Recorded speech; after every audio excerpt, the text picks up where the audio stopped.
오늘 계속해서 우리 구약의 그리스도라는 제목으로 지난 한 2달여를 우리가 살펴보고 있는데 오늘 10번째 시간으로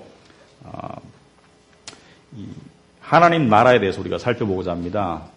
우리가 구약의 그리스도를 통해서 성경 속에는 나 자신을 넘어서는 역사를 흐르는 거대한 그림이 있다. 빅픽처가 있다. 성경 속에 거대한 물줄기가 있다. 그것이 무엇이냐? 그것이 예수 그리스도라는 성경의 주인공을 통해서 하나님께서 사람을, 죄인을 구원하시고 그리고 그것을 통해서 하나님의 나라를 이루어 가시는 것이 성경 속에 들어있는 거대한 그림이다. 빅픽처다. 그래서 우리가 계속해서 어떻게 예수 그리스도가 주인공이신지 그리고 예수 그리스도가 하신 일과 그분의 하나님 되심과 인간으로 오심이 우리에게 어떠한 의미를 가지고 있는지를 계속 살펴보고 있습니다. 그래서 오늘은 그 10번째 시간으로 하나님의 나라라는 제목으로 오늘 그 사무엘하 7장을 볼 텐데 하나님의 나라에 관해서는 성경 여러 군데 예언이 되어 있지만 특별히 사무엘하 7장 1절부터 17절 말씀을 통해서 오늘 살펴보고자 합니다. 여러분 성경 있으시면 구약 성경 473페이지를 펴시고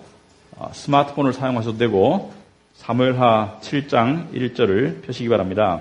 이 사무엘하 내용에는 다윗 왕이 등장하고 그 다음에 나단 선지자가 등장하고 그리고 하나님께서 등장하십니다. 그래서 그것도 염두에 두시고 말씀을 제가 읽도록 하겠습니다. 여호와께서 주위의 모든 원수를 무찌르사 왕으로 궁에 평안히 살게 하신 때 왕이 선지자 나단에게 이르되 볼지어다 나는 백향목 궁에 살거늘 하나님의 궤는 휘장 가운데 있도다. 나단이 왕께 아뢰되 여호와께서 왕과 함께 계시니 마음에 있는 모든 것을 행하소서 하니라. 그 밤에 여호와의 말씀이 나단에게 임하여 이르시되 가서 내 종 다윗에게 말하기를 여호와께서 이와 같이 말씀하시되 내가 나를 위하여 내가 살 집을 건축하겠느냐. 내가 이스라엘 자손을 애굽에서 인도하여 내던 날부터 오늘까지 집에 살지 아니하고 장막과 성막 안에서 다녔나니 이스라엘 자손과 더불어 다니는 모든 곳에서 내가 내 백성 이스라엘을 먹이라고 명령한 이스라엘 어느 지파들 가운데 하나에게 내가 말하기를 너희가 어찌하여 나를 위하여 백향목 집을 건축하지 아니하였느냐고 말하였느냐. 그러므로 이제 내 종 다윗에게 이와 같이 말하라. 만군의 여호와께서 이와 같이 말씀하시기를 내가 너를 목장 곧 양을 따르는 데에서 데려다가 내 백성 이스라엘의 주권자로 삼고 내가 가는 모든 곳에서 내가 너와 함께 있어 내 모든 원수를 내 앞에서 멸하였은즉 땅에서 위대한 자들의 이름같이 내 이름을 위대하게 만들어 주리라. 내가 또 내 백성 이스라엘을 위하여 한 곳을 정하여 그를 심고 그를 거주하게 하고 다시 옮기지 못하게 하며 악한 종류로 전과 같이 그들을 해하지 못하게 하여 전에 내가 사사에게 명령하여 내 백성 이스라엘을 다스리던 때와 같이 아니하게 하고 너를 모든 원수에게서 벗어나 편히 쉬게 하리라. 여호와가 또 내게 이르노니 여호와가 너를 위하여 집을 짓고 내 수완이 차서 내 조상들과 함께 누울 때 내가 내 몸에서 날 내 씨를 내 뒤에 세워 그의 나라를 견고하게 하리라. 그는 내 이름을 위하여 집을 건축할 것이요 나는 그의 나라 왕위를 영원히 견고하게 하리라. 나는 그에게 아버지가 되고 그는 내게 아들이 되리니 그가 만일 죄를 범하면 내가 사람의 매와 인생의 채찍으로 징계하려니와 내가 내 앞에서 물러나게 한 사울에게서 내 은총을 뺏은 것처럼 그에게서 빼앗지는 아니하리라. 내 집과 내 나라가 내 앞에서 영원히 보존되고 내 왕위가 영원히 견고하리라 하셨다 하라. 나단이 이 모든 말씀과 이 모든 계시대로 다윗에게 말하니라. 아멘. 기도하겠습니다. 하나님 아버지, 오늘 또 주어진 말씀을 통해서 하나님의 나라가 어떠한 것이며 또 하나님의 나라가 임한다는 것은 무엇인지 또 그 나라 백성으로서 살아간다는 것은 어떤 것을 의미하는지 우리가 살펴보고 깨닫기를 원합니다. 특별히 이 나라를 이루시고 또 이루시는 예수 그리스도에 관해서 우리가 더욱더 알아가기를 원합니다. 지금 우리 마음 가운데 하나님께서 함께 하셔서 우리의 생각과 우리의 묵상이 여호와께 연락될 수 있도록 하옵소서. 예수님의 이름으로 기도하옵나이다. 아멘. 자, 이 성경에 나와 있는 여러 가지 중요한 개념들 중에 하나가 하나님의 나라입니다. 하나님의 나라. 복음서에 보면 많이 소개되어 있습니다. 구약에도 많이 예언이 되어 있고. 근데 마태복음에서는 천국이라고 그러죠. 천국이라고 그러고 다른 복음서에서는 하나님의 나라, Kingdom of God, 마태복음에서는 Kingdom of Heaven이라고 합니다. 왜 그러냐면 유대인들은 하나님을 경외하는 마음으로 이름을 함부로 부르지 않았기 때문에 하나님의 이름 대신에 Heaven을 넣어서 천국이라고 그랬고, 그다음에 다른 복음서에서는 주로 Kingdom of God, 하나님의 나라라고 부르고 있습니다. 이 상당히 중요한 주제이고 반드시 알아야 될 주제이지만 교회에서 많이 다루어지지 않는 것이 또 이 현실이기도 합니다. 그런데 여러분이 이 오늘 본문을 보기 전에 우리가 예수님께서 이 땅에 오셔서 약 20여 년을 집에서 그냥 조용히 그냥 지내시다가 예수님께서 공적인 사역을 시작하셨을 때, 예수님이 세상에 나오셔서 예수님께서 공적인 3년의 사역을 시작하셨을 때 예수님이 가장 먼저 하신 말이 무엇인가? 또는 예수님이 오시기 전에 먼저 예수님의 길을 예비하라고 보내심을 받은 세례 요한이 세상에 나와서 선지자로서 한 가장 일성이 무엇인가? 한번 생각해 봐야 됩니다. 역사 속에서, 예언 속에서 오시리라고 하신 메시아가 오셔서 마침내 오셔서 역사의 현장의 모습을 드러내고 난 다음에 예수님이 가장 먼저 하신 말이 행복해라, 건강해라 이런 말들이 아니었죠. 사랑받아라 이런 말도 아니었습니다. 회개하라, 천국이 가까이 왔느니라. 사도 요한도, 세례 요한도 똑같은 말을 했죠. 회개하라, 천국이 가까이 왔느니라. 똑같은 말을 했습니다. 여러분 마태복음 4장 17절에 보면 이때부터 예수께서 비로소 전파하여 이르시되, 여러분 모든 설교 말씀은 주보에 다 나와 있습니다. 회개하라, 천국이 가까이 왔느니라 하시더라. 마찬가지로 마가복음에도 보면 이르시되 때가 찼고 하나님의 나라가 가까이 왔으니 회개하고 복음을 믿어라. 그래서 예수님께서 역사의 현장에 나타나셔서 가장 먼저 외치신 그 일성이, 그 최초의 말씀이 천국이, 하나님의 나라가 가까이 왔느니라. 이게 무슨 뜻인가? 하나님의 나라는 무엇이고 하나님의 나라가 가까이 임했다는 것은 무엇을 의미하는가? 여러분 우리가 믿음 생활을 하죠. 믿음 생활. 그런데 믿음이라는 것은 마치 옷걸이에 거는 옷과 같아요. 우리가 믿음을 어떤 데 걸기 위해서는 믿음의 대상이 있어야 되고 그 대상에 대한 객관적인 진실이 있어야 되고 그리고 더 나아가서 그 대상이 준 약속이 있어야 됩니다. 약속. 그런데 그것들을 모르고 그냥 믿는 것, 맹목적으로 믿는 것, 열심히 믿는 것을 영어로 blind faith, 이 소경이 믿는 것과 똑같다. 보지는 못하면서 어떤 진리를 알지 못하면서 믿는 것은 믿음이 아니라 자기 확신입니다. 자기 확신. 성경에서 말하는 믿음은 자기 확신이나 자기 감정의 충만이 아니라 어떤 주어진 객관적인 진리와 객관적인 사실과 그리고 하나님의 약속을 놓고 그것을 받아들이고 그것을 믿고 그것을 체험하는 것을 통틀어서 믿음이라고 합니다. 그렇다면 우리는 성경에서 하나님이 전해주시는 객관적인 진리들을 깨달아야 되고 그리고 또 동시에 그것을 받아들이고 그리고 그것을 체험하는 것을 믿음이라고 합니다. 그리고 또 동시에 우리가 올바른 신앙생활을 하려면 성경에서 중요하게 다루는 것을 중요하게 여길 줄 알아야 됩니다. 성경에서 그냥 지나가는 인사말로 한마디 하는 것을 가지고 무슨 성경 전체의 내용인 것처럼 한다면 올바른 믿음이 될 수가 없죠. 네 영혼이 잘된 같이 네가 범사에 잘되라는 건 인사말 하나를 가지고 마치 성경 전체의 진리인 것처럼 도배해버리면 그것은 하나님이 말씀하시는 믿음이 아니라 자기 스스로가 원하는 그런 믿음으로 변질을 될 수 있다. 그런데 예수님께서 이 땅에 오셔서 가장 처음에 하나님의 나라가 가까이 왔다는 것을 말씀하셨다는 것은 이 속에 중요성이 들어있다. 그러므로 이것을 깨닫지 않으면 올바른 믿음으로 나아갈 수 없다는 것을 이야기하고 있습니다. 그렇다면 돌아가서 하나님의 나라, 천국이 가까이 왔다는 것은 무엇을 뜻하는가? 여러분 주기도문 할 때 우리 주기도문 다 하시잖아요. 그죠? 하늘에 계신 우리 아버지여 이름이 거룩히 여김을 받으시오며 나라가 임하옵시며 처음 첫 줄은 하나님을 향한 하늘에 계신 우리 아버지여 이름이 거룩히 여김을 받으시오며 하나님을 향한 경외와 하나님을 향한 존경을 표시하고 그 다음에 본론으로 들어가서 가장 처음 내용이 나라가 임하옵시며 똑같은 내용이죠. 하나님의 나라가 임하옵시며 Kingdom come, May your kingdom come. 그렇다면 나라가 임한다는 것은 무슨 뜻인가? 나라가 임했다는 것인지 나라가 임하고 있다는 것인지 나라가 임할 것이라는 것인지 좀 헷갈리죠.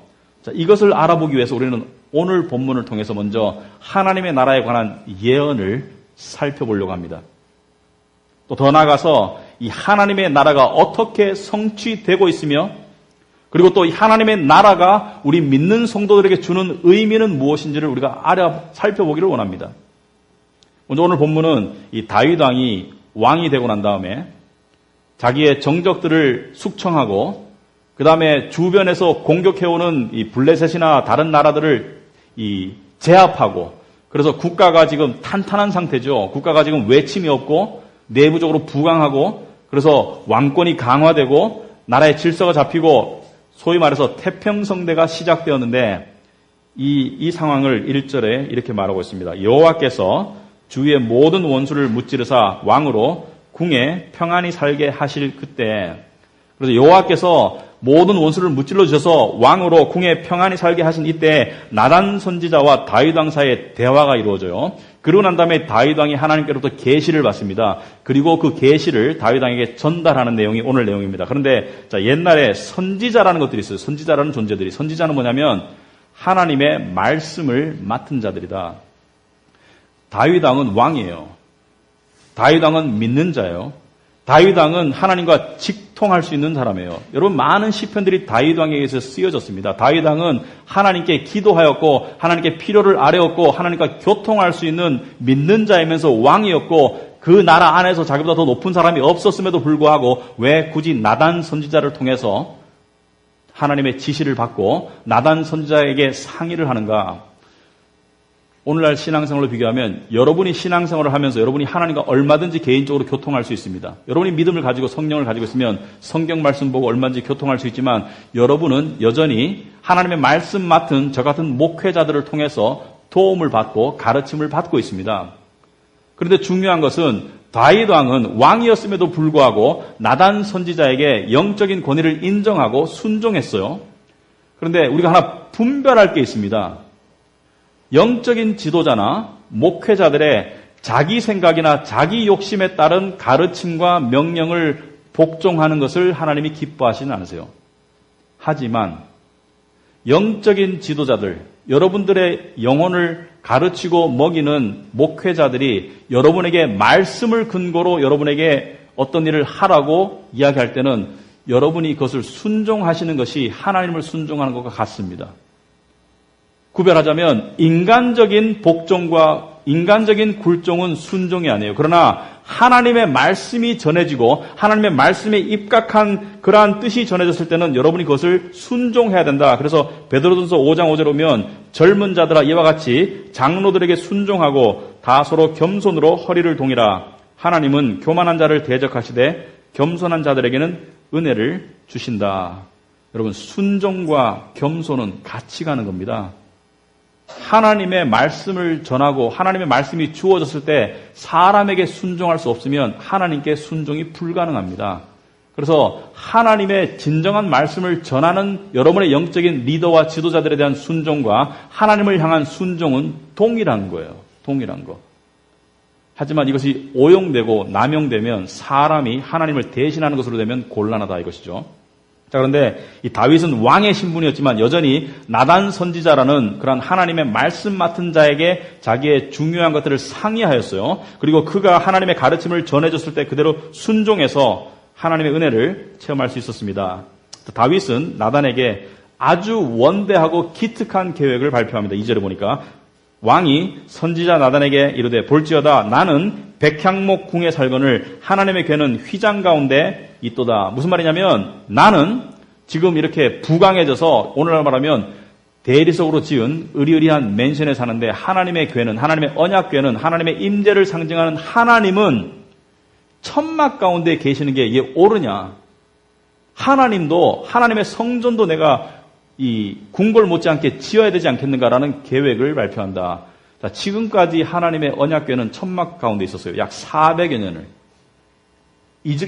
이스라엘 사람들이 1446년에 출애굽해서 시내산에서 십계명을 받고 그 이후에 성막을 지었습니다. 성막은 무엇이냐면 하나님께서 이동하실 때마다 접어서 이스라엘 백성들이 이동하실 때마다 접어서 하나님을 따라가서 다시 펴서 임시 성전을 만든 것이죠. 텐트로.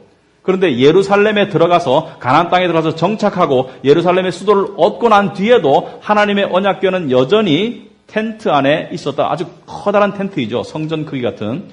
그런데 다윗 왕이 볼 때 이제 성전을 지어야 되지 않겠는가 라는 아주 기특한 원대한 청사진을 발표하니까 나단 선지자가 3절에 뭐라 그랬습니까? 왕께 아뢰되 여호와께서 왕과 함께 계시니 마음에 있는 모든 것을 행하소서 하니라. 왕의 뜻이 기특하니까 나단 선지자가 즉각 생각해 볼 때는 너무나 당연하죠. 하나님의 성전을 짓겠다니까 지으라는 것이죠. 그런데 그날 밤에 하나님이 나단 선지자에게 나타나셔서 당신의 계획과 다윗 왕의 뜻이 다르다는 것을 말씀하십니다.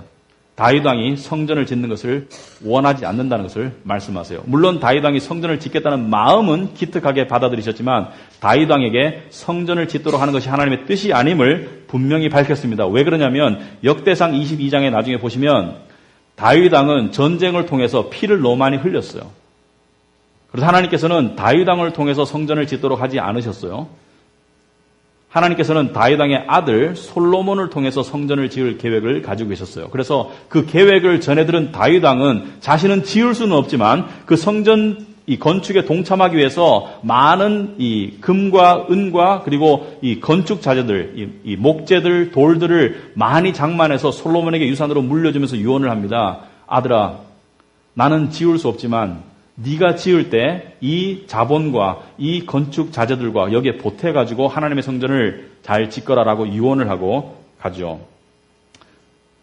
물론 하나님께서는 마음을 기쁘시게 받으셨지만 하나님의 계획은 항상 인간의 생각과 틀리다는 것이죠. 자, 그런데 5절에 보면 아주 하나님께서 다윗 왕에게 나단 선지자를 통해서 이렇게 말씀하세요. 가서 내 종 다윗에게 말하기를 여호와께서 이와 같이 말씀하시되 내가 나를 위하여 내가 살 집을 건축하겠느냐? 네가 나를 위해서 집을 짓겠느냐? 그리고 11절에 가셔서 이렇게 말씀하시죠. 중간에 보시면 너를 11절 중간에 모든 원수에게서 벗어나 편히 쉬게 하리라. 여호와가 또 내게 이르노니 여호와가 너를 위하여 집을 짓고. 다윗 왕이 여호와를 위해서 집을 짓겠다고 하니까 하나님께서 오히려 내가 너를 위해서 집을 지으마라고 말씀하세요. 그리고는 당신의 계획을 알려주십니다. 12절에 보니까 너는 수완이 찼다는 것은 수명이 다해서 내 조상들과 함께 누울 때 네가 죽을 때 내가 네 몸에서 내 씨를 내 뒤에 세워 그의 나라를 견고하게 하리라.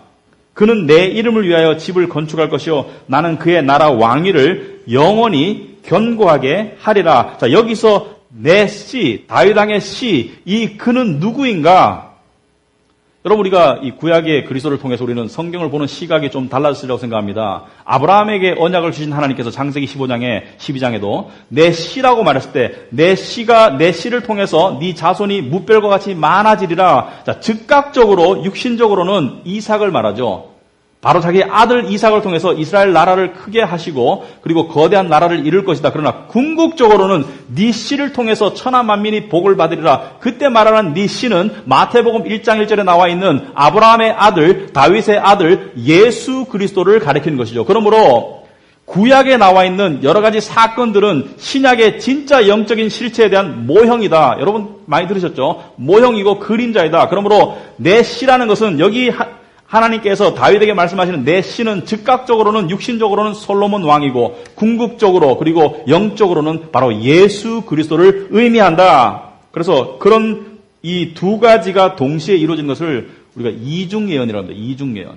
더블 프로페시.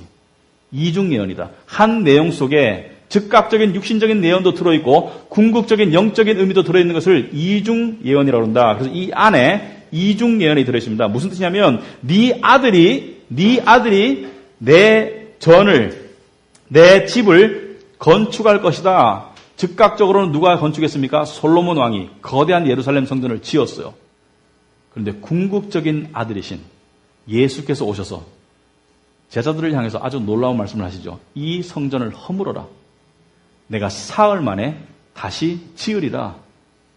그러니까 사람들이 물어요. 이 성전을 짓는데 몇십 년이 걸렸는데 어떻게 당신이 사흘 만에 짓겠냐고. 예수께서는 몸된 자신을 말씀하시는 것이죠. 자, 분명히 합시다. 성전은 무엇이 성전입니까? 성전은 하나님의 임재가 있는 곳이 성전이죠. 그러므로 예수께서는 자기 안에 하나님께서 계심으로 성전 대신 자기 몸을 말씀하시는 것이고, 이 성전이 부활함으로 말미암아 이 부활하신 예수 그리스도의 생명이 성령께서 믿는 자들 속에 들어가서 믿는 자들이 모여서 이루는 성전을 말씀하시는 것이다. 그래서 예수님은 당신의 십자가와 부활을 통해서 만드실 영적인 성전, 하나님의 영이 거하시는 당신과 당신을 믿는 자들 속에 거하시는 하나님의 성전을 짓겠다는 것을 말씀하시는 것이죠. 그러므로 이 건물로 지어진 성전이 진짜 성전이 아니라 영으로 지어질 성전이 진짜 성전이다. 그러므로 우리가 오해하지 말아야 될 것은 이 건물이 성전이 아닙니다.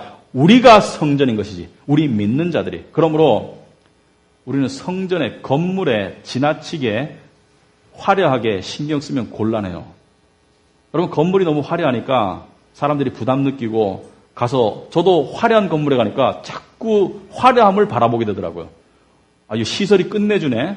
뭐 조명이 끝내주네. 그러다 보니까 정말 집중해야 될 하나님께 집중이 방해받는 경우까지 있습니다. 너무 의리의리해서. 그리고 세상 사람들이 접근하기가 부담스러우면 그것은 성전으로서의 기능이 아주 안 좋은 것이죠. 그래서 우리 카비너트 교회는 하나님께서 어떻게 했을지 모르겠지만 우리는 소박한 성전을 항상 유지했으면 좋겠다. 왜냐하면 우리 믿는 자들이 성전이기 때문에.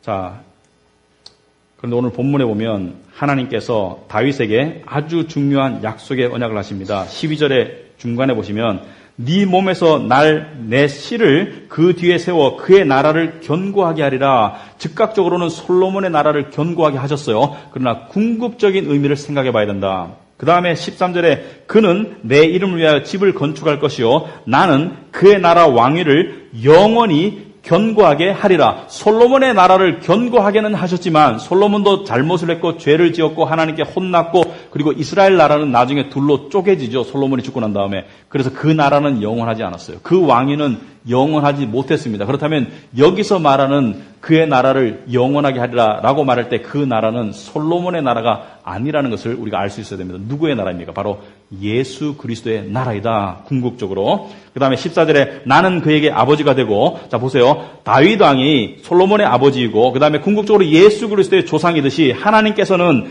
예수 그리스도의 아버지이시면서 솔로몬을 자기 아들처럼 대할 것이다. 그래서 그가 만일 죄를 범하면 내가 사람의 매와 인생의 채찍으로 징계하겠다. 솔로몬이 잘못했을 때, 우상 숭배했을 때 하나님께서는 징계하셨죠. 그리고 궁극적으로 예수 그리스도는 우리의 잘못 때문에 아버지께 징계를 받으셨죠.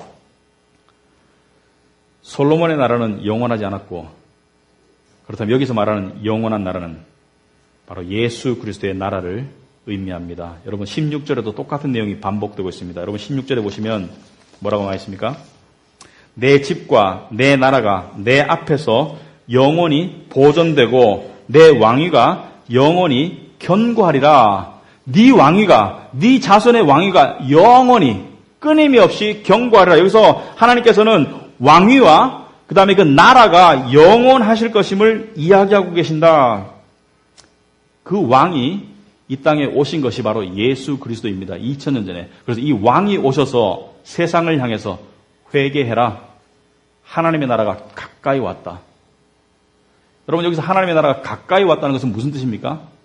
하나님의 나라가 가까이 왔다는 것은 그 나라의 왕이 이 땅에 오심으로 말미암아 첫째 공간적으로 나라가 가까이 다가왔다는 것을 말하죠. 공간적으로 가까이 다가왔다. 그리고 둘째는 하나님의 나라는 어떻게 세워집니까? 여러분 나라를 만들 때 두 가지 방법이 있어요.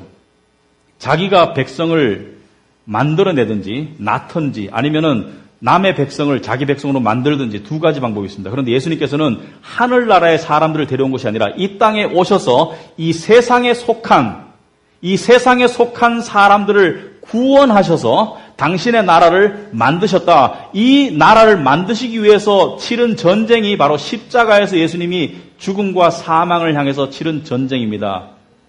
예수님께서 십자가에서 죽으심으로 말미암아 죄의 용서의 길을 열어주셨고, 그리고 십자가에서 부활하심으로 말미암아 사망을 넘어서는 영생의 길을 열어주심으로 말미암아 죄와 사망 가운데 노예 상태로 지내던 인간 중에 일부를 택하시고 그들을 부르셔서 그들에게 복음을 적용시켜 주시고, 그들이 복음을 믿음으로 말미암아 그들이 하나님 나라의 백성이 되어서 이제 예수께서 그 일을 시작하신 것이 바로 십자가 사건이다. 그러므로 하나님 나라가 천국이 가까이 왔다는 것은 공간적으로 내가 가까이 다가왔고 시간적으로 지금 임박하다는 것을 이야기하는 거죠. 임박하다, 가까이 왔다는 것을 이야기하는 것이죠.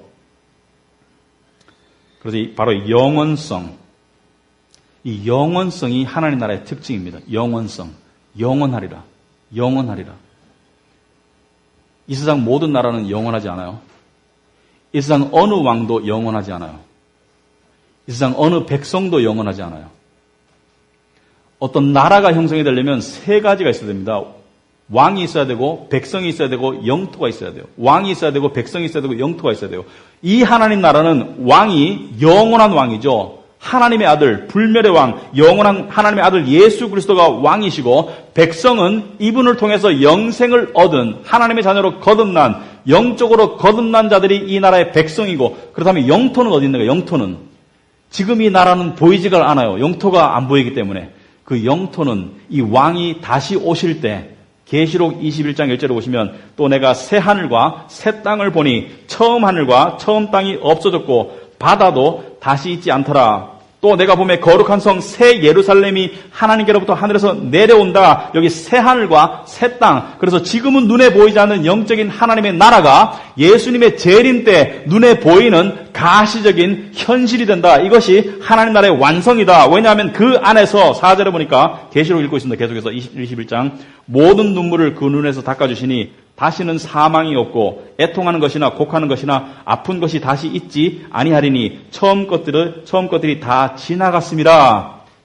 무슨 말을 하고 있습니까? 지금은 하나님 나라가 우리에게 임했지만 영적으로만 임했기 때문에, 영적으로는 하나님 나라의 백성으로 거듭났지만 우리는 여전히 세상에 속한 육신 안에 살고 있어요. 그러나 하나님 나라가 완성되면 우리의 육신도 부활의 몸을 입고, 그리고 더 이상 고통과 사망과 눈물이 없는 그러한 하나님 나라의 완성이 그때 이루어진다. 그래서 하나님 나라는 지금 영적으로 임했습니다.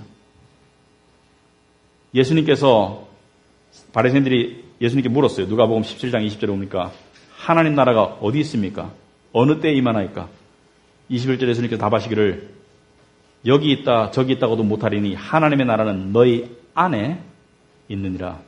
하나님의 나라는 너희 안에 있느니라. 바꿔 말해서 믿는 자들의 안에 하나님의 나라가 이미 임했다는 것을 이야기하고 있습니다. 영적으로 임했다. 눈에 보이질 않아요. 그러나 이미 영적으로는 임하고 있다. 우리가 주기도문 속에서 나라가 임하옵시며 라는 것은 세 가지 의미를 가지고 있습니다. 나라가 임하옵시며라고 계속 우리가 주기도문을 통해서 계속 반복해서 이야기하지만 그것이 무슨 뜻인지 알고 이야기해야 된다. 첫째는 나라가 임하라는 것은 이 하나님의 나라가 믿지 않는 세상 사람들에게 임해서 그 나라를 통해서 구원이 임하라는 뜻이죠. 구원이 임하라. 믿지 않는 사람들 속에 하나님의 나라가 임해라. 둘째는 이미 나라가 임한 믿는 사람들의 삶 가운데 이 나라가 점점 더 현실이 되어라. 점점 더 깊숙이, 점점 더 포괄적으로, 점점 더 의미 있게 임해서 하나님의 나라가 왕성하게 드러나고 그 나라의 왕의 통치가 적극적으로 드러나는 그러한 삶을 사는 크리스찬들의 삶이 되어라. 또 마지막으로는 궁극적으로 이 나라가 완전히 임해서 완성되어서 우리가 마지막 구원, 죄로부터의 영원한 해방, 그리고 부활의 몸을 입는 그 나라가 임하는 것을 세 가지를 이야기합니다. 그런데 이 눈에 보이지 않는 나라가 임하면 어떤 증거가 나타나야 되는가? 우리가 무엇을 보고 하나님의 나라가 저 영혼에게, 저 교회에게 임하고 있는지를 우리가 알 수 있는가? 하나님의 나라가 임하면 어떤 증거들이 나타나는가? 예수를 믿게 되면 그 삶에 어떤 증거들이 나타나는가? 사람들이 잘 살게 되는가? 사람들이 건강하게 되는가? 자, 그것은 아니라는 것을 우리가 알 수 있습니다. 하나님의 나라가 임하지 않아도 부자는 훨씬 더 많더라고요. 하나님의 나라가 임해도 잘 살 수도 있고 못 살 수도 있어요. 하나님의 나라에 임한 사람도 육신적으로 병에 걸릴 수도 있고 안 걸릴 수도 있어요. 그러나 어떠한 두드러진 특징이 나타나는가? 로마서 14장 17절에 보니까 이렇게 나와 있습니다. 하나님의 나라는 먹는 것과 마시는 것이 아니다. 하나님의 나라는 이 세상의 것들로 측량할 수 있는 것이 아니라는 것이죠. 여러분이 아무리 많은 부를 쌓아도 하나님께 감사할 수 있고 하나님께 부를 주셔서 하나님께 영광 돌릴 수는 있어요. 그러나 그것이 하나님의 나라가 여러분에게 임한 직접적인 증거는 아니에요. 그러므로 부가 쌓이더라도 자랑하지 마세요. 그것은 믿음의 증거가 아니에요. 하나님의 나라의 직접적인 증거는 무엇입니까? 오직 성령 안에 있는 의와 평강과 희락이다. 이게 하나님의 나라의 증거입니다. 먹고 마시는 게 하나님의 나라의 증거가 아니라 성령 안에 있는 의와 의로움과 평강과 희락이다. 바꿔 말해서 하나님의 나라가 임한 영혼은, 하나님의 나라가 점점 임하고 있는 영혼의 삶 가운데는 하나님이 주시는 세상이 줄 수 없는 평강과 그리고 기쁨과 나 혼자만이 느끼고 알 수 있는 하나님과의 비밀한 기쁨과 그리고 의로움을 향한 삶의 변화가 나타난다. 이것이 하나님의 나라의 나타나심의 증거라는 것이죠. 왜냐하면 하나님의 나라는 단지 그냥 개념으로 임하는 것이 아니라 하나님의 능력으로 임하기 때문에, 성령과 말씀의 능력으로 임하기 때문에, 그리고 성령과 말씀의 능력이 우리를 가르치고 우리를 변화시키기 때문에 우리 안에 그전에 가질 수 없었던 평강과 희락과 의를 향한 삶의 변화가 나타난다는 것이죠. 도저히 내 노력으로는 안 되던 실제적인 변화가 나의 노력이 안 됨에도 불구하고, 내가 거부함에도 불구하고 이 안에서 나타나는 것이 하나님의 나라의 능력과 은혜의 임재의 증거이다. 역사적으로 우리는 아주 극적인 상황들을 볼 때가 있었습니다. 3세기 중반쯤에 예를 들어서 이 로마의 도시 중에 알렉산드리아라는 도시가 있어요. 알렉산드리아. 그 안에 디오니시어스라는 그 알렉산드리아 주교가 있습니다. 주교. 이 사람이 3세기 중반에 이 유럽에는 전염병이 자주 돌았어요. 흑사병이나 무슨 이렇게 전염병이 돌아가지고 한꺼번에 떼죽음을 당하고 그런 경우가 이렇게 빈번하게 있었죠. 우리나라도 마찬가지죠. 아시아도. 근데 이 시대 3세기 중반에 알렉산드리아에 흑사병이 돌았어요. 그래가지고 흑사병이 아니라 전염병이 돌았어요. 전염병이 돌아가지고 사람들이 막 죽어나가고 막 이렇게 비참하고 흉물스러우니까 도시를 빠져나가느라고 아수라장이 됐죠. 아비규환이 됐죠. 사람들이 탈출하려고. 근데 어느 정도냐면 이 죽지도 않은 사람을 버리고 심지어 가족 중에서도 병에 걸렸으면 데리고 가면 같이 병에 걸리니까 이 살아있는 병에 걸린 가족을 길바닥에 내버리고 그냥 다 도망을 간 거예요. 왜? 내가 살아야겠으니까. 근데 그때 놀라운 일이 일어났습니다. 크리스찬들이 도시를 떠나지 않았어요. 그리고 이 병든 자들을 자기 집에 데려와서 치료해 줬어요. 그리고 그들 중에 일부는 나았어요. 그리고 심지어 이들을 치료하는 가운데 이들은 나았는데 그 치료하던 크리스찬들은 전염이 돼서 죽은 경우까지 생겼어요. 그리고 이 병이 다 돌고 난 다음에 기독교가 어떻게 됐겠습니까? 이거 진짜다 이거. 그래서 기독교가 막 부흥했죠. 그런데 왜 이들은 도망가지 않았는가? 왜 이방인들은 다 도망갔는데 크리스찬들은 도망가질 않았는가? 이들이 더 착해서가 아니죠. 이들이 사람을 사랑해서 맞죠. 그러나 더 근본적인 이유가 있습니다. 근본적인 이유가.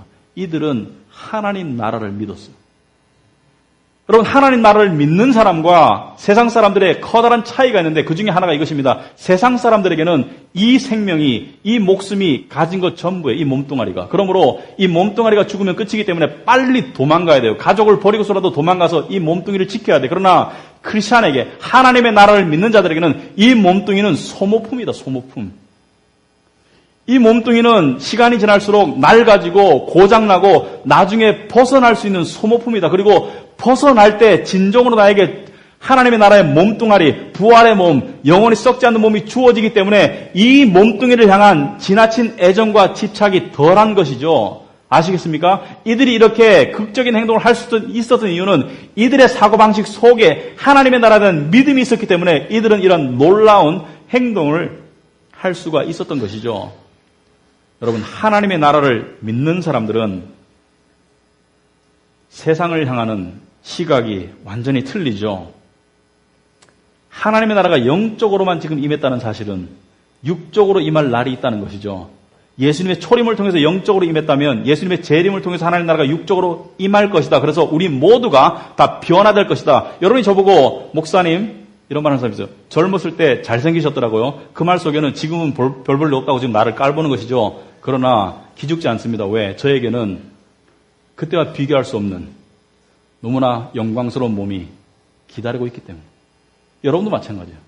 여러분이 예수를 믿는다면 여러분에게도 영광스러운 몸이 기다리고 있죠. 그러므로 정리하자면 하나님의 나라는 이미 임했고 지금도 임하고 있고 그리고 완성을 향해 달려가고 있습니다. 이미 임했지만 완성된 것은 아니에요. 그래서 영어로 already, 여러분이 알 수 있는 단어만 쓸게요. already but not yet.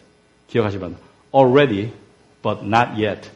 이미 임했지만 아직 완성된 것은 아니다. 하나님 나라가 그 완성을 향해 우리는 나아가고 있다. 그리고 또 하나, 이 하나님의 나라는 믿는 자들이 속한 하나님의 나라는 절대로 작아지는 법이 없습니다. 절대로 크기가 줄어지는 법이 없습니다.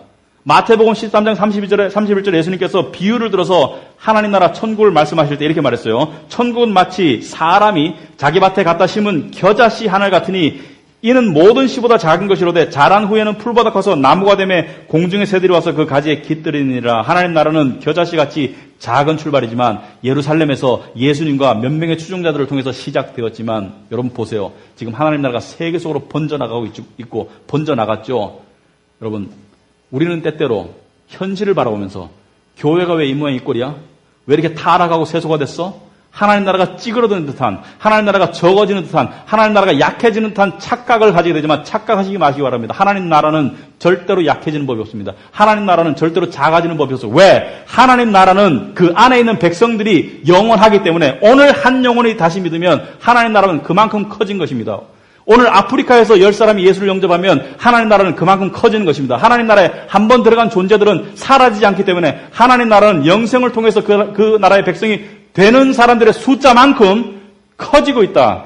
그래서 최후의 승리는 하나님 나라의 것이다. 여러분이 이 믿음을 가지고 이것을 믿고 이것을 여러분에게 적용하면 세상을 향한 담대함이 생깁니다. 세상을 향한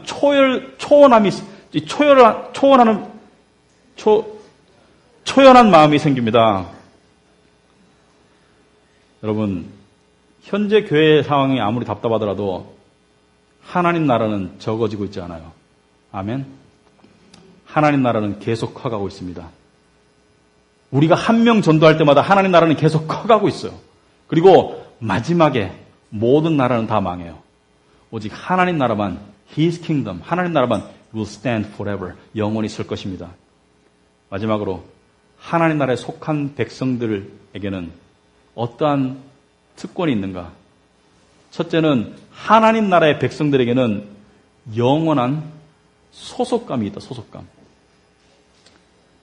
여러분 소속감이 얼마나 중요한지 아세요? 소속감.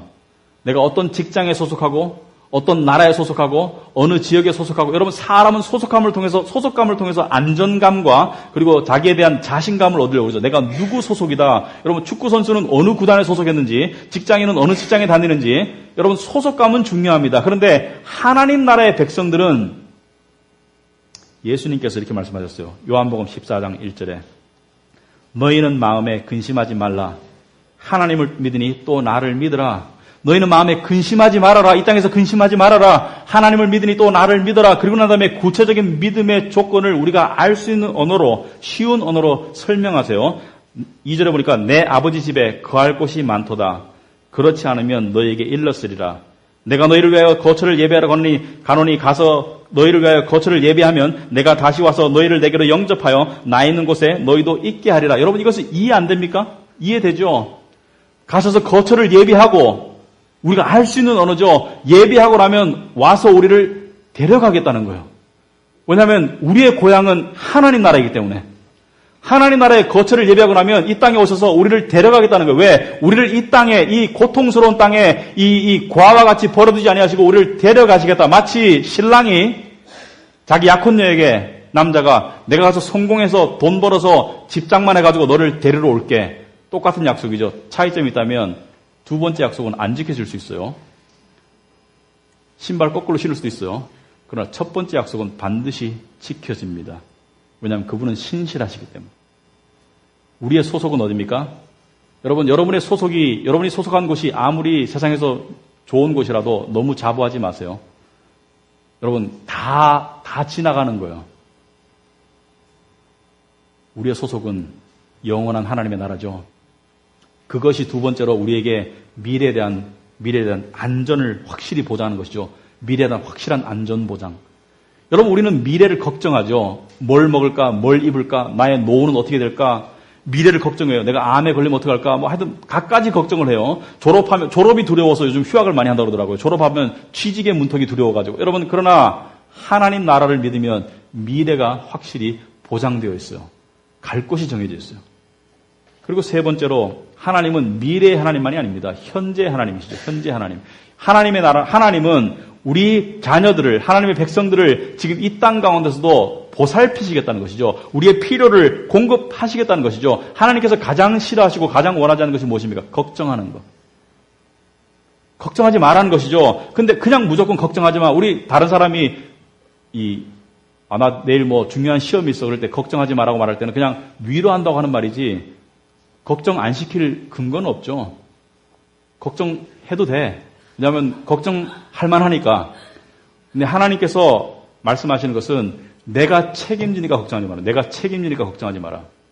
마태복음 6장 25절에 그러므로 내가 너에게 이르노니 목숨을 위하여 무엇을 먹을까, 무엇을 마실까, 몸을 위하여 무엇을 입을까 염려하지 말라. 목숨이 음식보다 중요하지 아니하며 몸이 의복보다 중요하지 아니하냐. 무슨 뜻이냐면 걱정하느라고 네 생명을 갉아먹는다. 세상의 것들을 걱정하느라고 나의 꿈과 나의 진로와 나의 어떤 직장을 걱정하느라고 그 걱정 때문에 네 건강이 상하고 수명이 단축된다. 의복이 중요하냐? 목숨이 중요하냐? 당연히 목숨이 중요하죠. 여러분, 걱정 때문에 자살하는 사람까지 있잖아요. 걱정 때문에.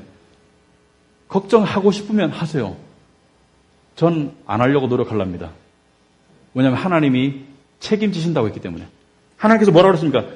하나님이 이 비유를 주신 거 보면 너무나 놀랍고 너무나 이렇게 어떻게 보면 유머 감각도 있으세요.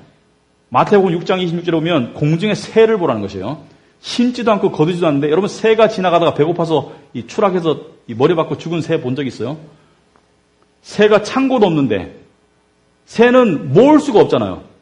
미리 모으지도 않는데 하나님이 그때그때 공급해 주시는 먹이를 통해서 살아가지, 새가 배고파서 떨어져 죽은 거는 거의 못 봤죠. 새도 보살피시는데 하물며 내 새끼를 내가 안 보살피겠냐? 이 믿음 없는 자들아, 걱정하지 말고 뭐 하라고요? 33절에 그런즉 너희는 먼저 그의 나라와 그의 의를 구하라. 그의 나라와 그의 의를 구하라는 것이 무엇입니까? 영원한 것에 관심을 더 쏟으라는 것이죠. 평강과 이 하나님 주시는 이 평강과 이 기쁨과 이 의로움 가운데로 나아가라는 것이죠. 마지막으로 하나님의 나라에 속한 사람은 주님이 늘 함께 하시는 영혼입니다. 주님이 늘 함께 하시는 영혼. 여러분, 예수를 믿어보니까 인간적인 외로움이 있더라고요. 심심함은 있어요. 그러나 근본적인 허무와 외로움은 사라져요. 왜? 하나님의 영이 내 안에 함께 하시기 때문에. 여러분, 예수님이 내 안에 들어오면 내가 그전에 가졌던 근본적인 허무와 이 끝을 알 수 없는 이 꺼져가는 듯한 이 외로움이 없어지더라. 왜? 하나님께서 우리와 함께 하시기 때문에. 예수님께서 마태복음 28장 20절에 볼지어다 내가 세상 끝날까지 너희와 항상 함께하리라. 세상 끝날이라는 것은 이 세상의 끝날, 하나님 나라가 가시적으로 시작되는 그날까지, 처음부터 끝까지, 하나님 나라에 들어갈 때 끝까지 내가 너와 함께하리라. 지금 우리 믿는 사람들은 좀 어정쩡한 상태입니다. 영혼은 하나님 나라에 들어가 있는데 지금 육신은 여전히 세상의 몸뚱이를 입고 있어요. 그래서 이 불편한 동거를 하고 있습니다. 불편한 동거.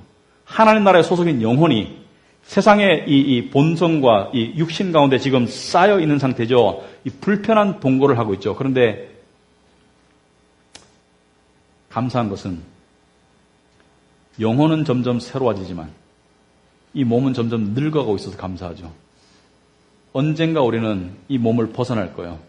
그리고 영광스러운 몸으로 들어갈 겁니다. 마치 이 애벌레 안에 있는 나비가 이 껍데기를 벗고 찬란한 날개를 피면서 하늘로 올라가듯이 언젠가 우리는 이 육신을 벗어나서 이 죄악의 몸을 벗어나서 날갯짓하면서 하늘로 올라갈 날이 온다는 것이죠. 그리고 그때는 우리가 영광스러운 존재가 된다는 것이죠. 왜? 영광스러운 몸을 입기 때문에. 여러분이 크리스찬이라도 여러분이 진정으로 누구인지 몰라요. 그러나 그날 우리는 내가 진정으로 어떠한 존재인가를 100% 알게 되는 날이 옵니다. 아, 내가 이러한 존재였구나. 이때까지는 쓰레기 더미에 쌓여 있었네. 그러나 나의 영광스러운 존재가 드러나고 보니까 아, 내가 이러한 존재라는 것을 깨닫게 된다. 그때 면류관을 던지겠죠. 하나님 앞에 감사하다고 영광 돌리면서. 여러분 생각해 보시기 바랍니다.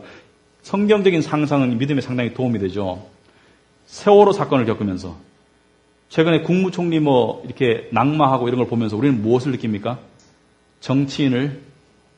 정치인이 국민을 위한다고, 국민만을 사랑한다고, 국민만을 보고 쫓아가겠다고 다 거짓말인 거 아시죠? 왜냐하면 우리도 그럴 거니까. 그게 인간이니까. 정치인은 국민을 위하는 것이 아니죠. 국민을 위하는 일을 하죠. 왜? 자기를 위해서. 자기의 이익이 되니까. 국민을 위하는 척하죠. 왜? 자기의 이익이 되니까. 그러나 생각해 보시기 바랍니다. 우리 왕은 틀려요. 우리 왕은 말로만 사랑하는 왕이 아니에요. 우리 왕은 네가 죄 가운데 죽겠네, 힘들겠네, 불쌍하네 그러신 분이 아니에요. 우리 왕은 우리한테로 오셨어요. 백성에게 오셔서 나 대신에 백성을 살리기 위해서 십자가에서 백성 대신에 죽어주신 왕이 우리 왕입니다. 우리 왕은 능력의 왕이에요. 우리 왕은 사망을 이기시고 부활한 왕입니다. 그러므로 이 왕은 그냥 군림하는 왕이 아니라 이 왕은 우리가 함께하는 왕이고 이 왕이 뭐라 그랬습니까? 이제는 나를 친구라 불러라. 왜? 내가 너와 그런 관계이다. 너의 왕이지만 너의 주인이지만 동시에 너의 신랑이다. 여러분 언젠가 이 왕이 옵니다. 계시록에 보면 이 왕이 오시죠. 그리고 교회가 들림을 받죠. 그래서 공중에서 혼인잔치가 있죠. 이 왕이 오셔서 우리에게 멋진 드레스를 입혀주시죠. 의의 드레스를. 그리고 우리에게 손을 내미실 거예요. 오랫동안 기다렸지? Shall we dance? 춤출래? 이게 우리 왕입니다. 기도하겠습니다.